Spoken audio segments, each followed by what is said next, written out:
السلام عليكم ورحمة الله.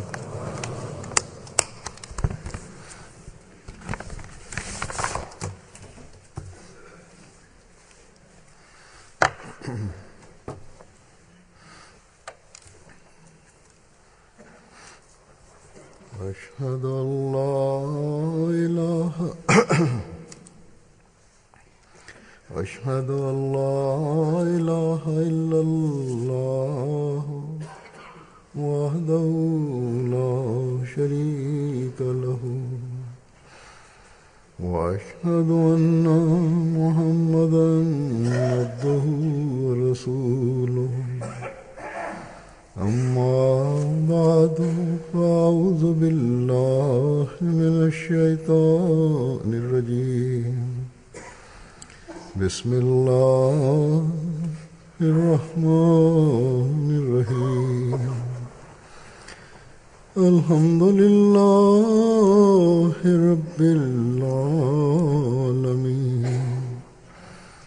الرحمن الرحيم مالك يوم الدين إياك نعبد وإياك نستعين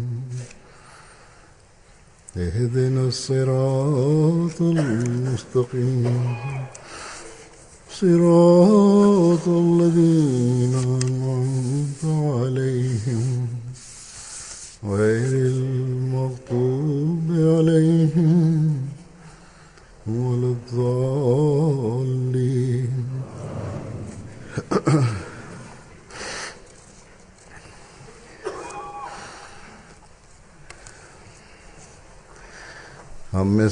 முஸ்லிம்கள் மீது தொழுகை கடமை என்பது நம்மில் எவருக்குத்தான் தெரியாது. திருக்குர்ஆன் பல இடங்களில் தொழுகையின் முக்கியத்துவம் குறித்து பல்வேறு சான்றுகள் மூலம் விளக்கி அதன் பக்கம் கவனம் ஊட்டியுள்ளது. ஹஜ்ரத் நபிகள் நாயகம் ஸல்லல்லாஹு அலைஹி வஸல்லம் கூறினார்கள், தொழுகை இபாதத்தின் சத்து ஆகும். இன்னும் சொல்வதாயின் ஹஜ்ரத் நபிகள் நாயகம் ஸல்லல்லாஹு அலைஹி வஸல்லம் எந்த அளவுக்கு கூறினார்கள் என்றால், தொழுகைகளை விட்டுவிடுவது மனிதனை நிராகரிப்புக்கும் இணை வைப்புக்கும் அருகில் கொண்டு செல்கிறது. பிறகு அன்னார் தொழுகையின் முக்கியத்துவத்தை பற்றி கூறும் பொழுது எடுத்துரைத்தார்கள், கியாமத் நாளில் எல்லாவற்றுக்கும் முதலில் கணக்கு கேட்கப்படும் ஒரு காரியம் தொழுகையாகும். இந்த கணக்கு சரியாக இருக்கும் என்றால் அவர் வெற்றி பெற்றார், ஈடேற்றமடைந்தார். அதுவன்றி அவர் நஷ்டமடைந்தார், சேதமடைந்தார்.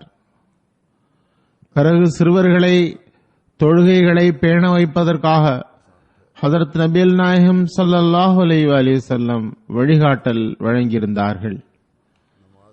அன்னார் கூறினார்கள், 7 வயதை அடையும் பொழுது சிறுவர்களுக்கு தொழுகைகளை அறிவுறுத்துங்கள்.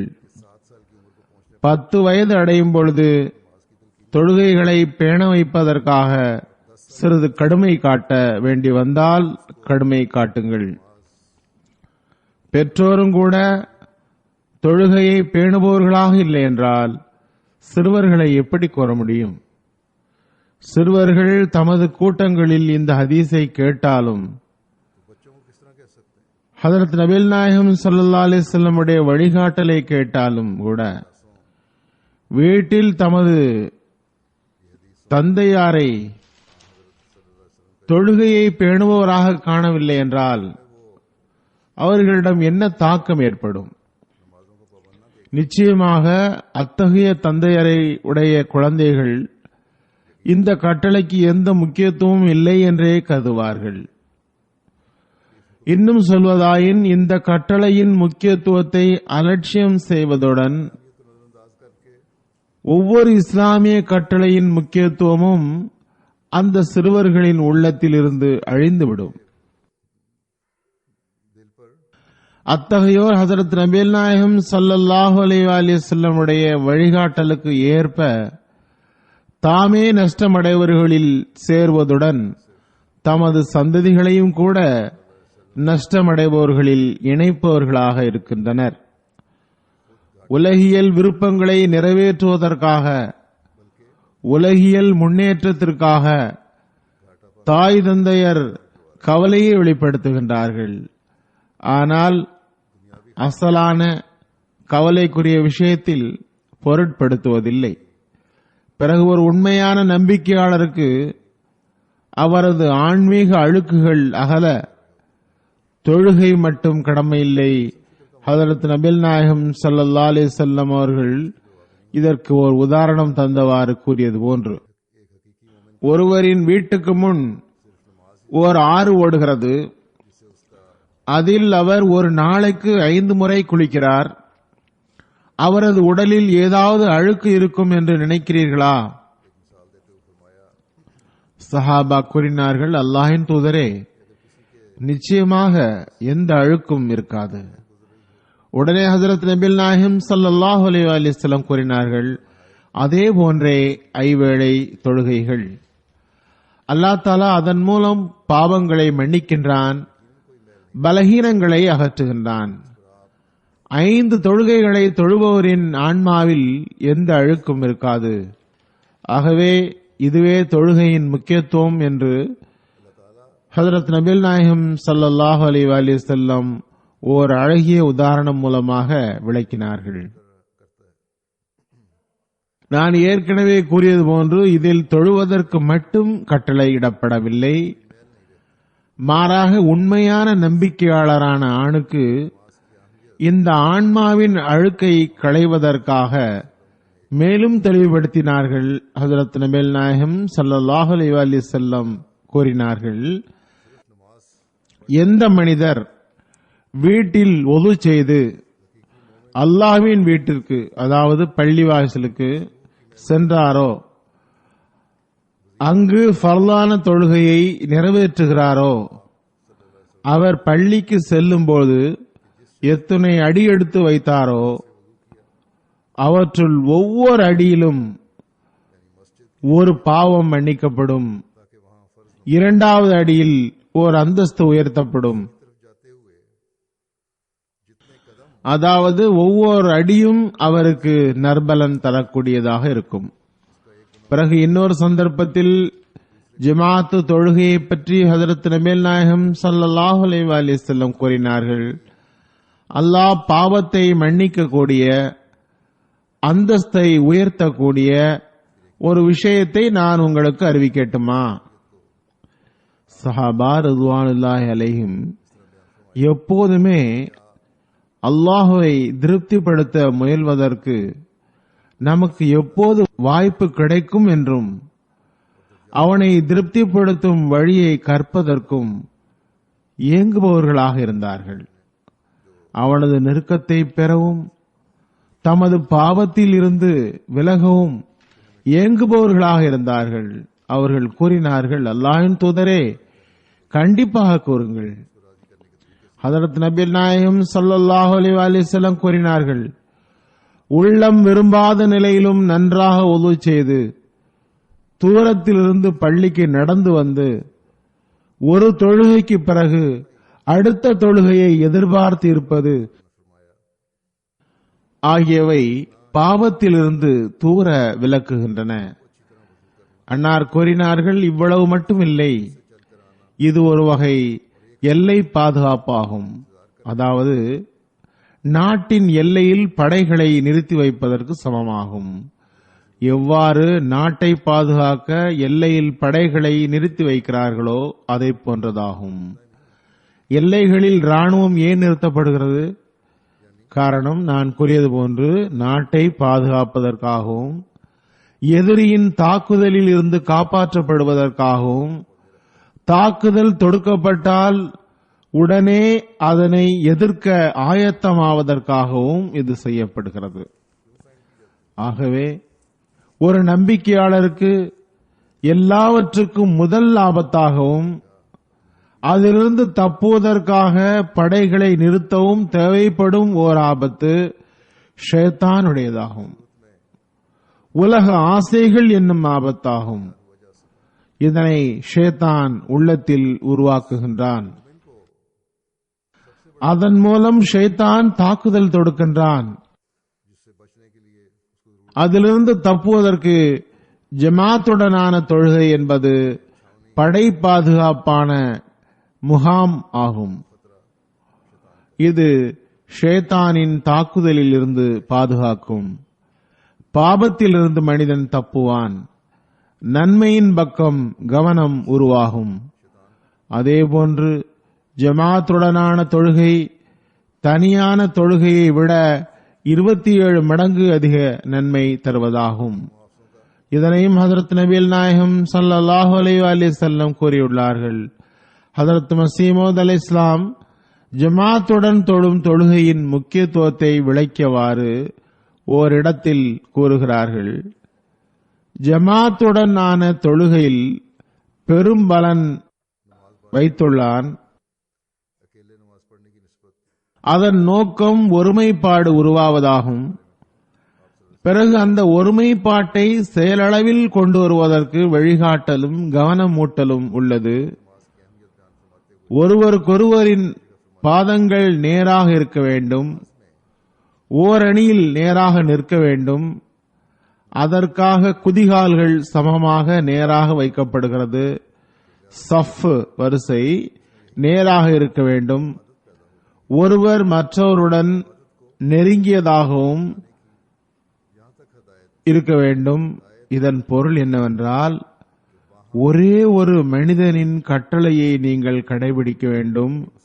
எல்லோரும் ஓர் அணி ஆகிவிட்டால் ஒரே மனிதரை போன்று ஆகிவிடுவீர்கள். அதில் ஓர் ஆற்றல் உருவாகிவிடும்.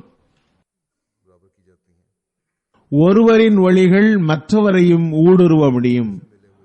கூறுகிறார்கள், சுயநலம் உருவாக்குகிற பிரிவினைகள் இல்லாமல் போவதற்காக செல்வந்தரும் ஏழையும் ஆகிய எல்லோரும் ஓர் அணியில் திரளுகிறார்கள். சில விஷயங்கள் சிலரின் மூளையில் காணப்படுகின்றன. சுயநலம் காணப்படுகிறது.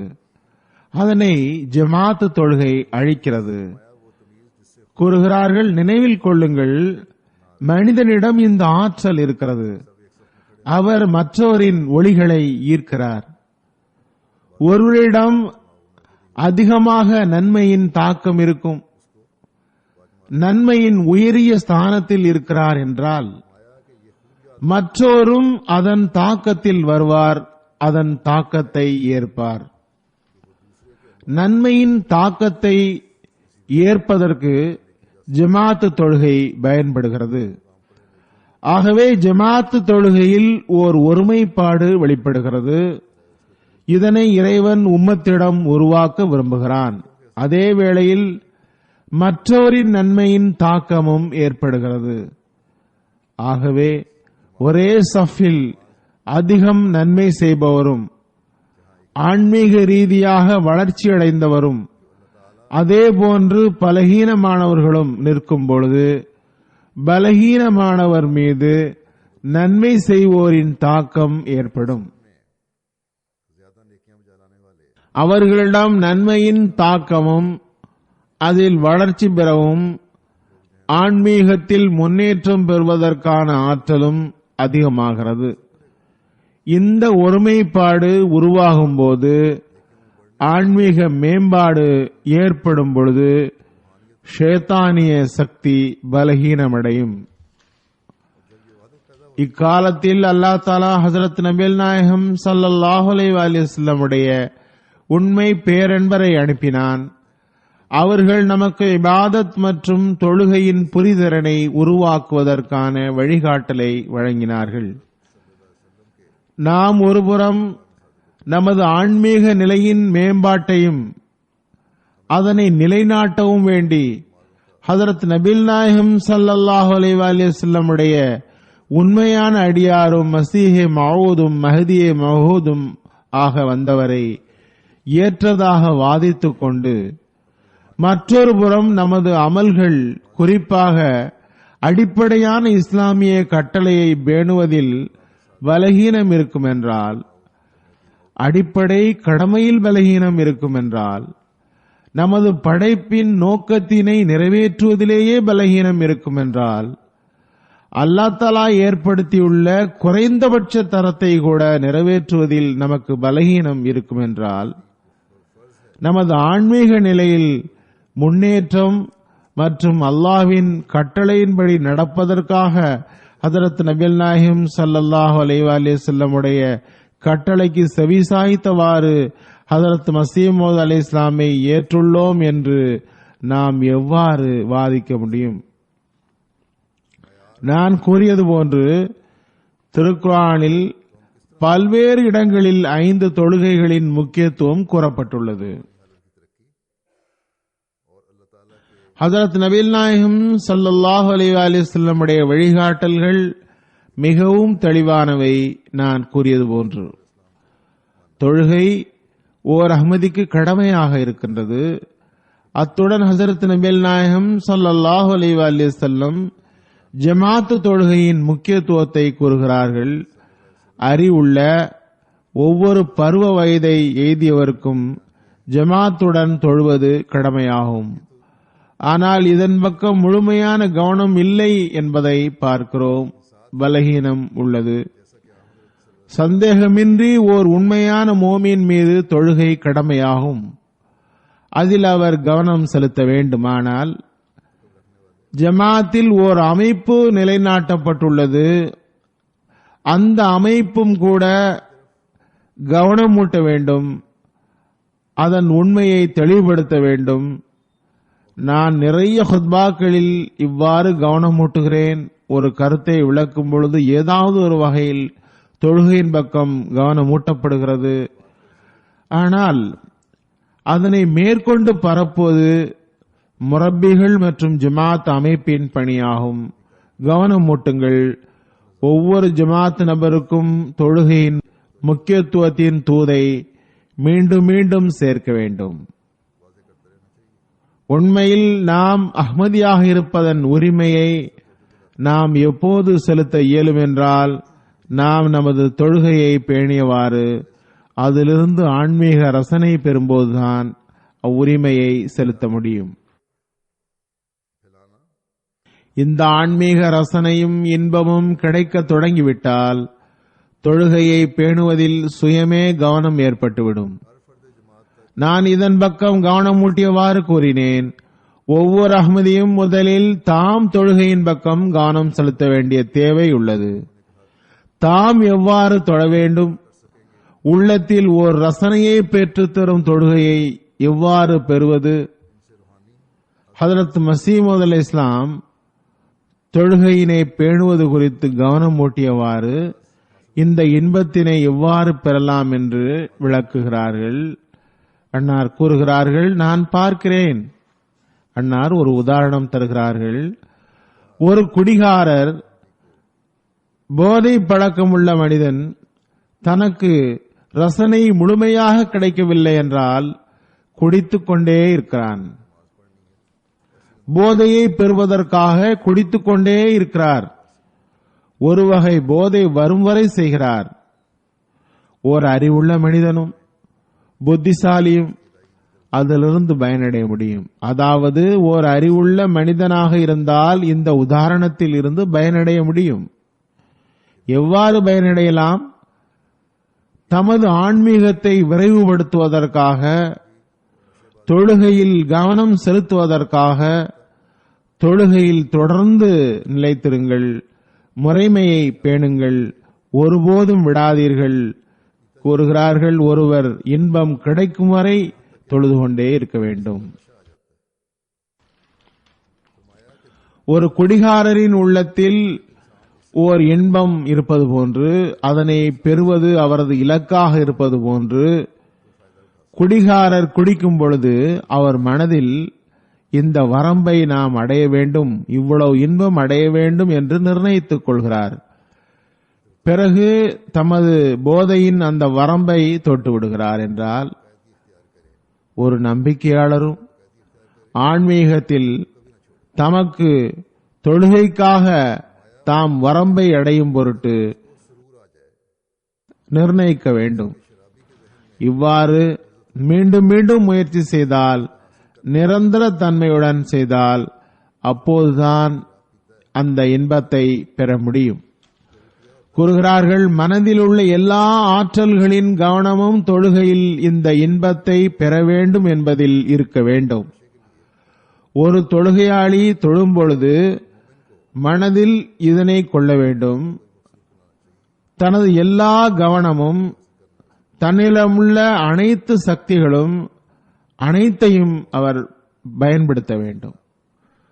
தொழுகையின் இன்பத்தை நாம் அடைய வேண்டும் என்பதற்காக. அதற்காக எண்ணத்தின் ஆற்றலை அதிகரிப்பது அவசியமாகும். எண்ணத்தின் ஆற்றல் இருந்தால் பிறகு நிரந்தர தன்மையின் காரணத்தால் இதனை பெற முடியும். பிறகு கூறுகிறார்கள், கலப்படமற்ற தூய எழுச்சியுடன் குறைந்தபட்சம் இந்த போதை பழக்கமுடையவரின் நிர்பந்த நிலையும் அமைதியற்ற நிலையும் போன்று துவா உருவாகி ஒரு ரசனை உருவாகிவிட்டால் பிறகு நான் கூறுகின்றேன், உண்மையாகவே கூறுகின்றேன், நிச்சயமாக அந்த இன்பம் கிடைத்துவிடும். பிறகு ஒரு வேதனையும் கவலையும் நிம்மதியின்மையும் எனக்கு தொழுகையில் இன்பம் ஏற்பட வேண்டுமே என்று வரும்பொழுது, இதனை தொழும் பொழுது மீண்டும் மீண்டும் அல்லாஹுக்கு முன் வெளிப்படுத்துகிறார் என்றால் பிறகு நிச்சயமாக உங்களுக்கு அந்த இன்பம் கிடைக்கும், ரசனை கிடைக்கும். நிரந்தர தன்மையுடன் தொழுகையில் இன்பத்தை பெறுவதற்காக செய்யப்படும் முயற்சியானது இறுதியில் ஒரு நேரத்தில் உள்ளத்தை கரைத்து அந்த இன்பத்தை தந்துவிடுகிறது. அன்னார் இதனை கவனமூட்டியுள்ளார்கள். அல்லாஹ் கூறுகின்றான், தொழுகை மானக்கேடான காரியம் மற்றும் தீமைகளில் இருந்து காப்பாற்றுகிறது. ஆனால் நாம் பார்க்கிறோம், மக்கள் கேள்வியும் கேட்கிறார்கள், தொழுது கொண்டிருக்கும் நிலையிலும் கூட மக்கள் தீய செயலை செய்கிறார்கள். இதற்கு பதிலாக அன்னார் கூறுகிறார்கள், அவர்கள் உண்மையுடனும் உயிருடனும் தொழுவதில்லை, மாறாக வழக்கம் மற்றும் சம்பிரதாயம் என்ற முறையில் விழுந்து எழுகிறார்கள். ஆகவே நாம் எப்போதும் நினைவில் கொள்ள வேண்டும், அல்லாஹ் கூறுகின்றான், தொழுகை தீமையிலிருந்து காப்பாற்றுகிறது. நிச்சயமாக இது உண்மையாகும். அல்லாஹ்வின் சொல் பொய்யாக முடியாது. எவரிடம் தொழும் நிலையிலும் கூட தீமைகள் நிலை நிற்குமோ அவர்களின் தொழுகைகள் வெறும் வெளித்தொழுகையாகவே இருக்கின்றது. அவர்கள் அதன் உயிரை புரியவில்லை. ஆகவே இது மிகவும் கவலை கொள்ளத்தக்க இடமாகும். நாம் ஒவ்வொருவரும் நம்மை ஆய்வு செய்ய வேண்டும். நமக்கு இன்பமும் ரசனையும் கிடைக்கிறது என்றால், அல்லது எமக்கு இன்பமும் ரசனையும் கிடைத்திட வேண்டும் என்ற உறுதியான விருப்பம் இருந்தால், பிறகு நம்மில் ஒருவர் தொழுகையில் முறைமையை பேணாமல் எப்படி இருக்க முடியும்? ஒவ்வொருவருக்கும் ஏதாவது ஒரு வேளையில் அந்த இன்பத்தின் அனுபவம் ஏற்பட்டிருக்கலாம். பிள்ளைகள் பிரச்சனைகள் ஏற்பட்டால் நம்மில் பலர் தொழுகைகளில் அதிகமாக அழுவதை பார்க்கிறோம், நடுங்குகிறார்கள். நடக்கும்போது கூட அல்லாஹ்விடம் துஆ செய்கிறார்கள். அதன் பக்கம் கவனம் ஏற்படுகிறது. அதனால் இபாதத்திலும் கவனம் ஏற்படுகிறது. ஏதாவது ஒரு வகையில் உள்ளத்தில் எண்ணம் உருவாகிறது. இந்நிலையில் வேதனையின் நிலையில் நிரந்தரமாக துஆவில் மூழ்கி இருக்கின்றார்கள். ஆனால் தமது ஆசை நிறைவேறிவிட்டாலோ பிரச்சனை அகன்றுவிட்டாலோ பிறகு பெரும்பாலாரின் நிலை அவர்களின் தொழுகைகளில்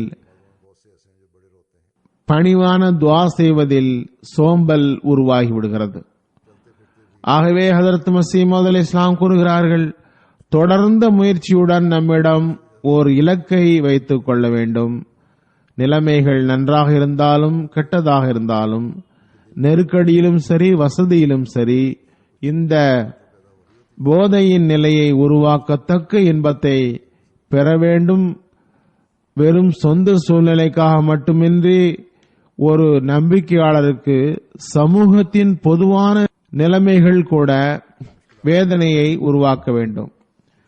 இந்த வேதனை நிலை ஏற்பட்டால் பிறகு அந்த வேதனையால் துஆவும் வெளிப்படுகிறது.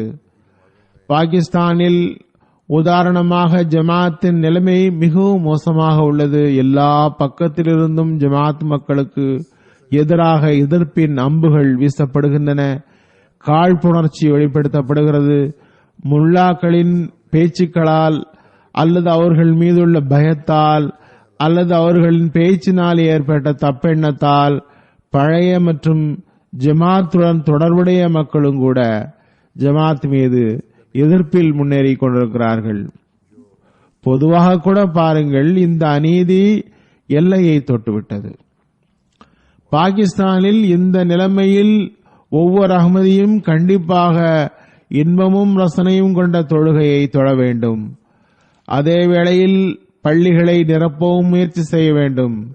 கடந்த நாட்களில் பாகிஸ்தானின் ஹுதாமுல் அஹ்மதியா சார்பாக சூராவின் முடிவுகளின் நடைமுறைப்படுத்தல்கள் சம்பந்தமான ஒரு ரிப்போர்ட் வந்தது. அதில் எழுதப்பட்டிருந்தது, எண்ணிக்கையின் அடிப்படையில் நாங்கள் தர்பியத் முடிவுகளில் நாங்கள் இந்த வெற்றியை பெற்றுள்ளோம் என்று. மிகவும் நல்லது. முன்னேற்றத்தின் பக்கம் அடியெடுத்து வைத்திருக்கிறார்கள்.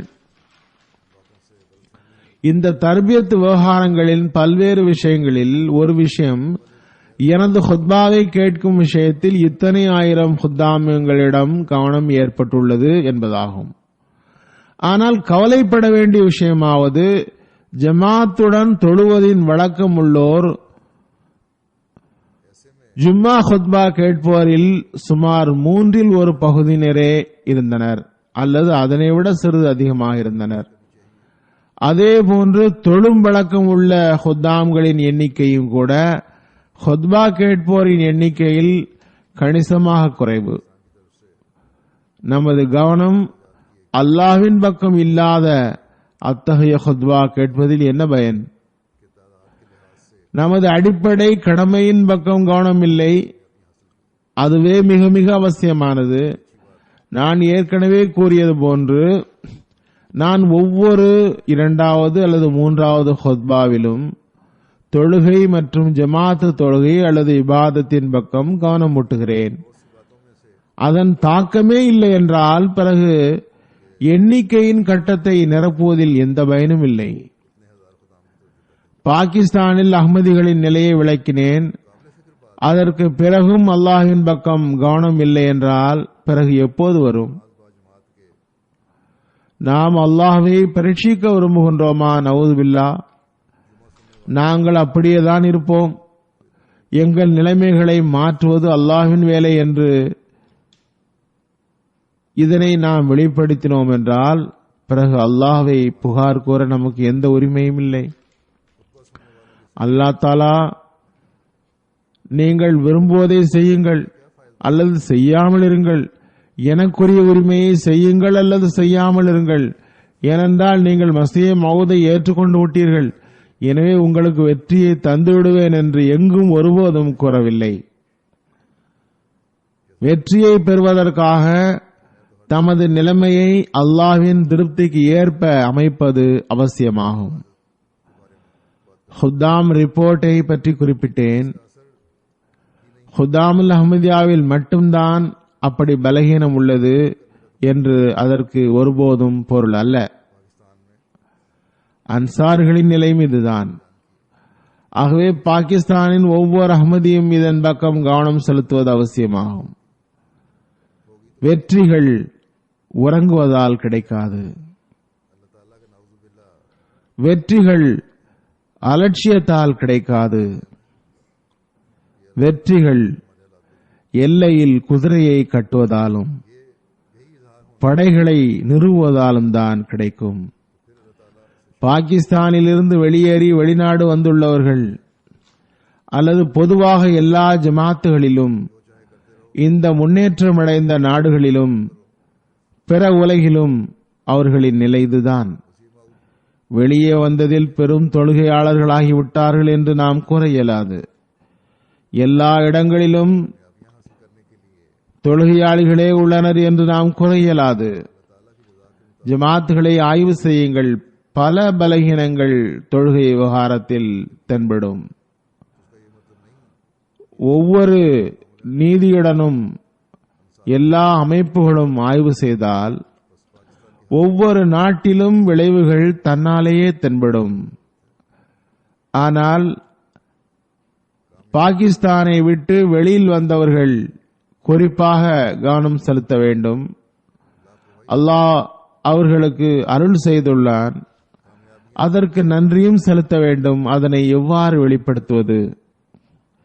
சில ஜமாத்துகளில் தொழுகையில் நல்ல வருகை இருக்கிறது. இருந்தும் எவராவது ஒருவருக்கு ஒரு தொழுகை வீணாகவே செய்கிறது. ஒன்று அல்லது இரண்டு தொழுகைகளை தொழாதவர்கள் பலர் உள்ளனர். இதற்கு ஒரு காரணம் நான் கூறியது போன்று ஜமாத் அமைப்பு அவர்களுக்கு கவனம் ஊட்டுவதில்லை. ஜமாத் அமைப்புக்கு மற்ற முன்னுரிமைகள் உள்ளன. எனது ஹுத்பாக்களை ஒவ்வொருவரும் கேட்பதில்லை. 100க்கு 100 கேட்கிறார்கள் என்று கூறினாலும் அதுவும் தவறே. கேட்டாலும் கூட நிரந்தரமாக நினைவூட்டுவதும் ஜமாத்தின் பணியாகும். அதற்காகவே ஜமாத் அமைப்பு உருவாக்கப்பட்டுள்ளது. தர்பியத்தின் பக்கம் கவனம் இருக்க வேண்டும் என்பதற்காக கடந்த நாட்களில் இங்குள்ள ஒரு ஜமாத்தின் செயற்குழுவின் சந்திப்பு இருந்தது. சதர் சாஹிப் கூறினார், நான் தலைவராக ஆக்கப்பட்டதிலிருந்து பொருளாதார அமைப்பின் மீது மிகவும் கவனம் செலுத்தினேன். இப்போது நாங்கள் மிக விரைவாக முன்னேறிக் கொண்டிருக்கிறோம் என்று கூறினார். நான் அவரிடம் கூறினேன், நீங்கள் செய்த இந்த முயற்சிகள் சரிதான். ஆனால் ஒரு நம்பிக்கையாளருக்கு அடிப்படையானதும் ஃபர்லானதும் தொழுகையாகும். அதற்காக நீங்கள் என்ன முயற்சி செய்தீர்கள்? இது குறித்து மௌனமே இருந்தது. ஃபஜ்ர் மற்றும் இஷா தொழுகை பற்றி நான் கேட்டபோது, ஆய்வு செய்தபோது எண்ணிக்கை சற்று அதிகமாக இருப்பது தெரிய வந்த போதிலும், கணிசமான மேம்பாடு இருந்த போதிலும் ஜமாத் அமைப்பின் முயற்சி அதில் எதுவும் இருக்கவில்லை. இன்பமும் ரசனையும் தொழுகையில் உருவாக்கக்கூடியவர்கள் உருவானால் பொருளாதார அமைப்பு தன்னாலேயே சரியாகிவிடும். ஏனென்றால் தக்வாவின் தரம் உயர்ந்து கொண்டே செல்லும் போது பொருள் தியாகத்தின் பக்கம் கவனம் ஏற்படுகிறது. அது மட்டுமின்றி உமூரே ஆமா கஸாவின் விவகாரங்கள் மட்டும் அதனால் தீர்க்கப்படும் என்பது மட்டுமல்ல, மற்ற துறைகளும் ஆக்டிவ் ஆகிவிடும். தொழுகையை சரிவர பேணும் போது இவை நடைபெறும். இக்காலத்தில் பாகிஸ்தானி மட்டுமல்ல, பொதுவாக உலகில் யுத்த ஆபத்து வேகமாக அதிகமாகிக் கொண்டிருக்கிறது. அரசுகளே அதனை இப்போது வெளிப்படுத்த தொடங்கிவிட்டன. அதற்காக ஓரளவுக்கு நடவடிக்கையும் தொடங்கிவிட்டன. இந்த நிலையில் அல்லாஹ்வின் அடைக்கலம்தான் காப்பாற்றும். பலர் எழுதுகிறார்கள், யுத்தம் வந்தால் என்ன நடக்கும், நாங்கள் என்ன செய்வது? அவர்களுக்கு இதுதான் பதில். இந்த ஆபத்திலிருந்து தப்பிக்க வேண்டும் என்றால் ஹதரத் மஸீமூத் அலைஹிஸ்ஸலாம் கூறியது போன்று அற்புதங்களை உடைய இறைவனை நேசிக்க வேண்டும். அந்த அன்புக்கு ஒரே வழி நமது தொழுகை மற்றும் இபாதத்துகளை அவனது கட்டளைக்கு ஏற்ப அமைத்தவாறு இன்பம் மற்றும் ரசனையை உருவாக்க முயற்சிக்க வேண்டும். பெரும்பாலான மக்கள் இந்த நாடுகளில் வந்து உலகியல் வசதி வாய்ப்புகளை பார்த்து இறைவனை மறந்து விடுகிறார்கள். அவர்களின் கருத்தின்படி இந்த சொகுசுகள் எல்லாம் இந்த நாட்டின் முன்னேற்றத்தின் காரணத்தால் கிடைத்துள்ளது. இந்த மக்கள் எவ்வளவு முன்னேற்றம் அடைந்துள்ளார்கள், இதற்கெல்லாம் இவர்களின் எந்த அமல் காரணமாக உள்ளது? என்ன இபாதத் செய்கிறார்கள்? இருந்தும் முன்னேறத்தான் செய்கிறார்கள் என்று இவர்கள் யோசிக்கிறார்கள். இன்னும் இவ்வாறும் சிந்திக்கிறார்கள் சிலர், இவர்களை விட நாம் மேல்தான். 5 தொழுகைகள் இருந்தாலும் 5 கடமையாக இருந்தாலும் 1-2வது தொழத்தானே செய்கிறோம் என்று நினைக்கிறார்கள். நினைவில் கொள்ள வேண்டும், இறைவனை மறந்தவர்களுக்கு மறுமையில் தண்டனை நிர்ணயிக்கப்பட்டுள்ளது. இவர்களின் பின்னால் போகாதீர்கள். நாம் அல்லாஹ்வின் பிடியிலிருந்து தப்ப வேண்டுமாயின் நமது தலைமுறைகளையும் காப்பாற்ற வேண்டுமென்றால் இம்மக்களின் வெளிப்படையான நிலைமைகளை பார்க்காதீர்கள். மாறாக இறைவன் நம்மிடம் விரும்புகிற போதனையின்படி அமல் செய்யுங்கள். அல்லாஹ் தஆலா தன் மீது ஈமான் கொண்டதற்கு பிறகு தொழுகையை நிலைநாட்டுமாறு கட்டளையிட்டுள்ளான்.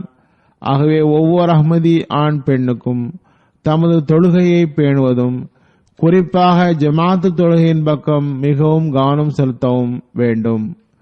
இக்காலத்தில் ஹஜ்ரத் மஸீஹ் மவ்ஊத் அலைஹிஸ்ஸலாம் தொழுகையின் முக்கியத்துவம், தொழுமுறை, அதன் தத்துவம் ஆகியவற்றை மிகவும் விளக்கி கூறியுள்ளார்கள்.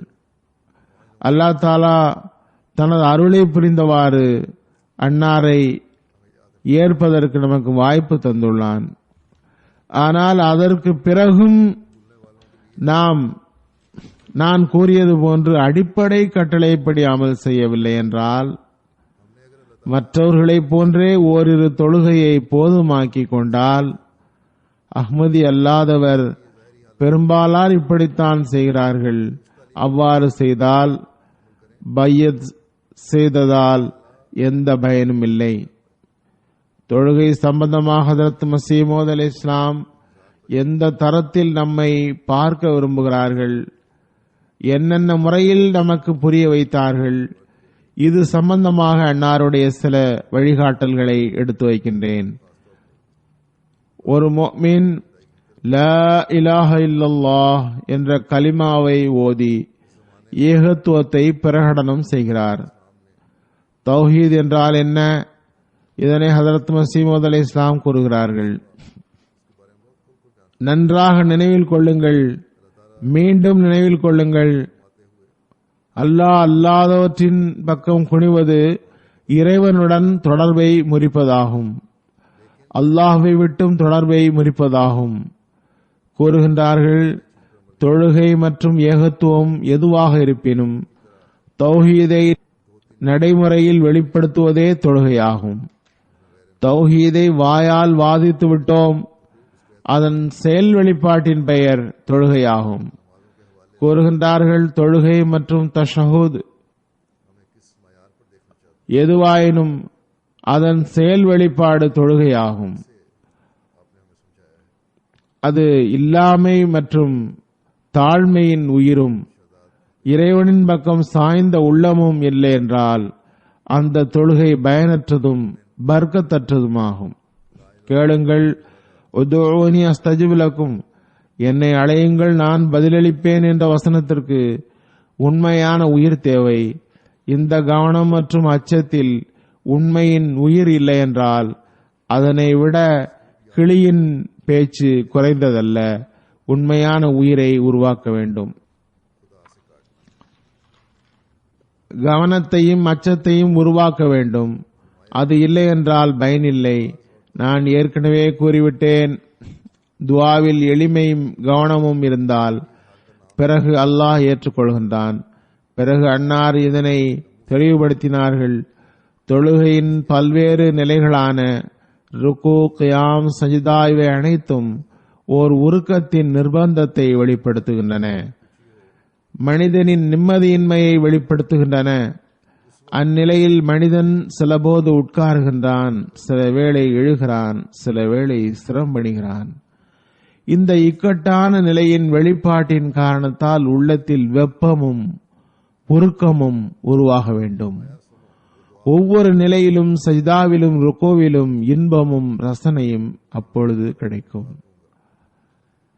பிறகு அடிமையின் அந்தஸ்து, உண்மையான பணிவு, பாவத்தை எரித்து அழித்து விடுகிற தொழுகை பற்றி விளக்கியவாறு ஹதரத் மஸீஹ் மவ்ஊத் அலைஹிஸ்ஸலாம் கூறுகின்றார்கள், மனிதனது ஆன்மா தன்னையே மறந்து தம்மிடம் இல்லாமையை உருவாக்கி விடுகிறது. அதாவது அவர் தன்னை ஒன்றுமில்லை என்று கருதுபவராக ஆகிவிடுகிறார். இந்நிலை இறைவன் பக்கம் ஒரு நீரூற்று போன்று ஓடுகிறது. பணிவு உருவாகும் பொழுது அது இறைவன் பக்கம் பெருகி ஓடுகிறது. அல்லாஹ் அல்லாதவற்றை விட்டு அவருக்கு ஒரு துண்டிப்பு ஏற்பட்டு விடுகிறது. இந்நிலையில் அவரிடம் இறைவன் மீது அன்பு ஏற்படுகிறது. முயற்சி செய்து இறை அருளை கேட்டவாறு அல்லாஹ்வை தவிர வேறொன்றின் தொடர்பை அவர் துண்டிக்கிறார். அந்நிலையில் இறைவனின் நேசம் அவரிடம் நிறைகிறது. இறைவனிடம் அந்த நேசம் நிறையும் போது பாபம் எரிந்து அழிந்து விடுகிறது. பிறகு நிரந்தர தொழுகையில் ஓர் இன்பம் உருவாகிவிடுகிறது. ஆகவே நமது தொழுகை நமக்கு இன்பம் தரவில்லை என்று புகார் கூறுவதற்கும் உள்ளத்தில் எண்ணுவதற்கும் பதிலாக நாம் அல்லாஹ்விடம் சிறப்பு தொடர்பை உருவாக்க முயற்சி செய்ய வேண்டும். நாம் நமது நிலைமைகளை பார்க்க வேண்டும். நாம் விழுந்தெழுகிறோமா அல்லது தொழுகையின் உரிமையை செலுத்துகிறோமா? பிறகு தொழுகையில் ஒளி மற்றும் இன்பம் பெறும் வழிமுறைகளை பற்றி மேலும் விளக்கியவாறு கூறுகின்றார்கள். தொழுகையை முறைமைப்படுத்துவதும் பேணுவதும் மிகவும் பெரிய விஷயமாகும். அதன் மூலமாக முதலில் உறுதியான வழக்கமாக அது நிலை நின்று விடுகிறது. அல்லாஹ்வின் பக்கம் திரும்புதலில் எண்ணம் ஏற்படுகிறது. பிறகு சிறிது சிறிதாக ஒரு நேரம் வருகிறது. இவையெல்லாம் வந்துவிட்டால், உறுதியான வழக்கம் ஏற்பட்டுவிட்டால் ஒரு நேரம் வருகிறது, மனிதன் அனைத்தையும் துண்டித்துவிட்டு தொழுகையில் ஓர் இன்பத்தை பெறுகிறார். உலகை விட்டு மனிதன் துண்டித்துக் கொள்கிறார். இறைவனிடம் கவனம் ஏற்படுகிறது. பிறகு தொழுகையில் அந்த இன்பமும் ரசனையும் ஏற்படுகிறது. ஆகவே முதலில் தொழுகையை வழக்கமாக்குவது அவசியமாகும். நம்மை நாமே தொழுகையில் பேணுதல் செய்வது அவசியமாகும். வெளிப்படையான முறையில் தொழுகையின் பலன் தென்பட்டாலும் சரி, இல்லை என்றாலும் சரி, தொழுகையை பேணுவது நம்மீது கடமையாகும். நான் எல்லா நிலையிலும் அல்லாஹ்விடமே திரும்ப வேண்டும் என்று புரிந்து வழக்கத்தை உருவாக்க வேண்டும். அவனிடமே செல்ல வேண்டியுள்ளது. தேவைகளை அவனிடமே கேட்க வேண்டியுள்ளது. இந்த நிரந்தர தன்மை நம்மிடம் இருந்தால் பிறகு ஒரு வேளை வரும், தொழுகையின் உரிமையும் நம்மிடம் உருவாகத் தொடங்கிவிடும். தொழுகையின் இன்பம் கிடைக்கத் தொடங்கிவிடும். கேட்கும்போது சிலர் இவ்வாறு பதில் தருகிறார்கள், அதாவது நாங்கள் தொழுவதற்கு முயற்சி செய்கிறோம், ஆனால் சோம்பலாகி விடுகிறது என்கிறார்கள். இந்த பதில் இனி வராது. ஏனென்றால் தொழுகையின் முக்கியத்துவம் தெரியாத போது சோம்பல் ஏற்படுகிறது. அல்லாஹ் அல்லாதவற்றை மனிதன் மிக முக்கியமானதாக கருதுகின்றான். அல்லாஹ்வின் மீது முழுமையான உறுதிப்பாடு இருந்தால் இந்த சோம்பல் எப்படி ஏற்பட முடியும்? ஆக இன்று உலகின் நிலைமைகளின் தீய தாக்கத்திலிருந்து உங்களையும் உங்கள் சந்ததிகளையும் காப்பாற்றுவதற்காக அல்லாஹ்விடம் களங்கமற்ற முறையில் குனிவது அவசியமாகும். குனிவதற்கான மிகச் சிறந்த வழி அல்லாஹ் தஆலா அவனது ரசூல் மற்றும் காலத்தின் இமாம் ஆகிய ஹதரத் மஸீஹ் மவ்ஊத் அலைஹிஸ்ஸலாம் இதனையே கூறியுள்ளார்கள். நாம் நமது தொழுகையை நிறைவேற்றுவதிலும் இபாதத்திலும் கவனம் செலுத்த வேண்டும். ஹதரத் மஸீஹ் மவ்ஊத் அலைஹிஸ்ஸலாம் ஓரிடத்தில் கூறுகிறார்கள், நினைவில் கொள்ளுங்கள், இந்த இயக்கத்தில் இணைவதில் உலகம் நோக்கமாக இருக்கக்கூடாது, மாறாக இறைவனின் திருப்தியே நோக்கமாக இருக்க வேண்டும். ஏனென்றால் உலகம் ஏதோ ஒரு வகையில் கடந்து சென்றுவிடும் இடமாகும். ஒரு பார்சி கவிதையில் கூறுகிறார்கள், இரவு குளிராக இருந்தாலும் சூடாக இருந்தாலும் கழியத்தான் போகிறது.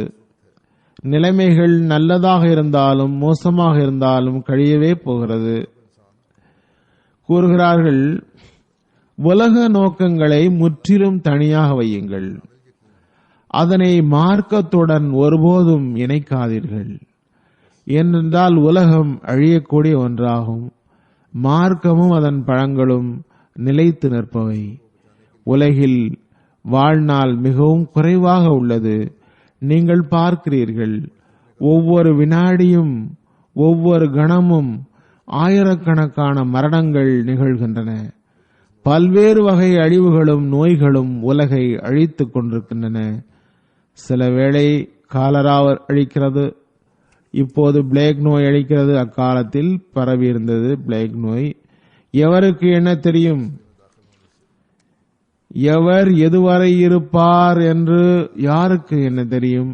மரணம் எப்போது வரும் என்று தெரியாத போது அதனை குறித்து கவனமற்று இருப்பது எத்தனை மூடத்தனம்!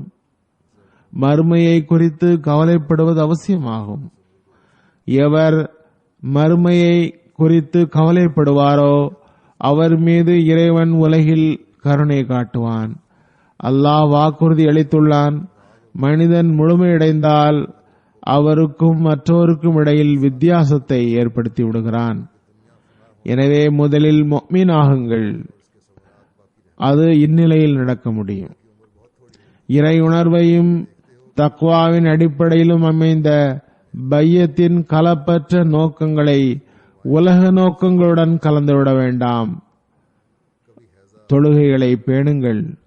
தௌபா மற்றும் இஸ்திஃபாரில் மூழ்கிருங்கள். மனித இனத்தின் உரிமைகளை காப்பாற்றுங்கள். எவருக்கும் துக்கம் தராதீர்கள். நம்பிக்கையிலும் தூய்மையிலும் முன்னேறுங்கள். அல்லாஹ் எல்லா வகையான அருளும் செய்வான். பெண்களுக்கும் உங்கள் வீடுகளில் போதனை செய்யுங்கள்.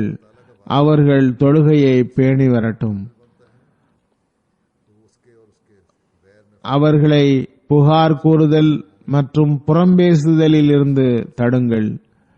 தூய்மை, நம்பிக்கை ஆகியவற்றை அவர்களுக்கு கற்றுத்தாருங்கள். புரிய வைப்பது மட்டுமே நமது நிபந்தனையாகும். அதன்படி அமல் செய்வது உங்கள் பணியாகும். மற்றவருக்கு புரிய வையுங்கள். பெண்களுக்கு புரிய வையுங்கள். பிள்ளைகளுக்கு புரிய வையுங்கள். இதற்கு நீங்கள் சுயமே தூயவராகவும் நம்பிக்கையாளராகவும் இருக்கும் முன்மாதிரியை காட்ட வேண்டும். பிறகு கூறினார்கள், ஐவேளை உங்கள் தொழுகையில் துஆ செய்யுங்கள். உங்கள் மொழியிலும் துஆ செய்வது தடுக்கப்படவில்லை. எதுவரை லயிக்கவில்லையோ அதுவரை இன்பம் கிடைப்பதில்லை. குறிப்பான கவனம் பிறக்காமல் கிடைப்பதில்லை. பணிவு இல்லாமல் உள்ளம் லயிக்காது. என்ன ஓதுகிறோம் என்று புரியும் போதுதான் பணிவு ஏற்படும். எனவே தமது மொழியில் தமது வேண்டுகோளை வைப்பதன் மூலம் உருக்கம் ஏற்படும். இதனால் தொழுகையை தமது மொழியிலேயே படிக்கலாம் என்று அதற்கு ஒருபோதும் பொருள் அல்ல. நான் சொல்ல வருவதாவது, சுன்னத்தான துஆக்கள் ஜிக்ர்களுக்கு பிறகு உங்கள் சொந்த மொழியிலும் துஆ செய்யுங்கள். அதுவன்றி தொழுகையின் அந்த சொற்களில் இறைவன் ஒரு பர்க்கத்தை வைத்துள்ளான். தொழுகை என்பது துஆவின் பெயராகும். எனவே அதில் துஆ செய்யுங்கள். அதன் மூலம் உலகம் மற்றும் ஆகிரத்தின் ஆபத்துகளில் இருந்து தப்புங்கள். நன்முடிவை ஏதுங்கள். உங்கள் எல்லா படிகளும் அவனது விருப்பத்திற்கு ஏற்ப நடக்கட்டுமாக. உங்கள் மனைவி மக்களுக்கும் துஆ செய்யுங்கள். நல்ல மனிதராக ஆகுங்கள். எல்லா வகை தீமையிலிருந்தும் தப்புங்கள். அல்லாஹ் தஆலா நம்மை தொழுகையை பாதுகாப்பதற்கு வாய்ப்பு தருவானாக. அதில் முறைமையை பேண வாய்ப்பு தருவானாக. நமது தொழுகைகளை கலப்பற்ற முறையில் அவனது திருப்திக்காக நிறைவேற்ற தௌஃபீக் தருவானாக. நமது தொழுகையில் இன்பமும் ரசனையும் உருவாகட்டுமாக. எப்போதும் அதில் நாம் சோம்பல் காட்டாதவர்களாக இருப்போமாக. இன்று உலகின் ஆபத்துகள் மற்றும் துன்பங்களிலிருந்து நாம் அல்லாஹ்வின் அடிமைத்தனத்தின் கடமையை நிறைவேற்றுவதன் மூலமே ஈடேற்றம் பெற முடியும் என்ற உண்மையை நாம் புரிவோமாக. அல்லாஹ் அதற்கு நமக்கு தௌஃபீக் தருவானாக.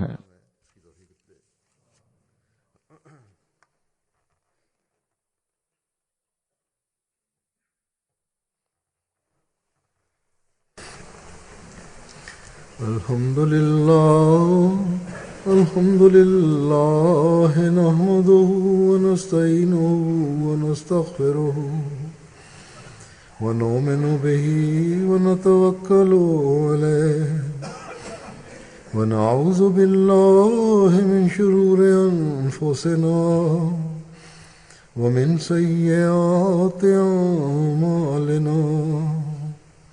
من يهده الله فلا مضل له ومن يضلل فلا هادي له. ونشهد أن لا إله إلا الله ونشهد أن محمدا عبده ورسوله.